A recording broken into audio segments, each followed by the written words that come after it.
Mike Trout, he's one of the best in the game in this generation, but how is he compared to some of the greats of the past generations? The majors for 7 seasons, 6 of which have been full. You could argue that Mike Trout is one of the best in this generation, if not the best. But is he already punched his ticket to Cooperstown? A little early to think about it. Throughout his first 925 games, Mike Trout's numbers are comparable to some of the best all time. Believe me, I'll go through his stats right now to just kind of show you the comparables. So as of right now, Mike Trout has a 306 batting average, a 410 on-base percentage, a slugging percentage of 566. He's hit 201 home runs, 569 RBIs, and has 165 stolen bases. Arguably one of the best 5-tool players in the game, if not the closest thing to a 5-tool player we have right now in Major League Baseball. That's everyone's first 925 games. There have only been 2 players to ever had better starts than Mike Trout. Say hey Willie Mays and the Mickey Mantle. To Mike Trout, Ken Griffey Jr., which he's better than, Barry Bonds, which he's better than, Hank Aaron, which is fairly close, and of course Mickey Mantle is really close too, but Willie Mays is still the best out there right now for the first 925 games they've ever played. Injury and only played 114 games this season, and he was still 4th for the AL MVP voting this year, which truly shows how great a talent he is, and of course he's among some elite company.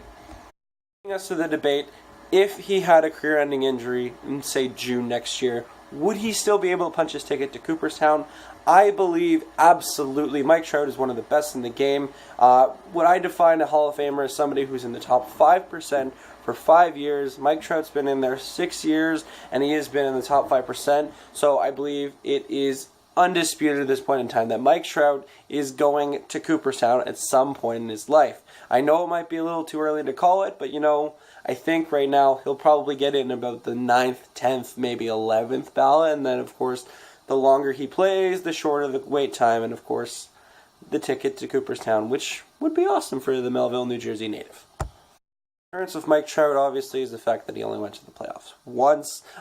His Angels lost and got swept by the Royals in the 2014 playoffs. And, of course, he hasn't won a playoff series. But one of the real things I like about Mike Trout is the fact that he's stolen 165 bases over the course of 6 years. That's an average about 20 bases a year.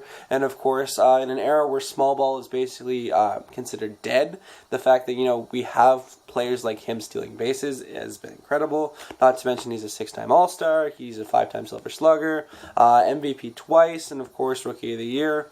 And he has always been the top 5 for MVP voting because, well, he does it all. And I think realistically there isn't been a better player since maybe Ken Griffey Jr. than Mike Trout. Does Mike Trout get into the Hall of Fame already, or does he still have to do a few more things before he would be able to punch his ticket to Cooperstown for sure? Anyways, that is it for me. Thank you all again so much for watching. Feel free to like, subscribe, tell all your friends, and of course, I'll talk to you soon.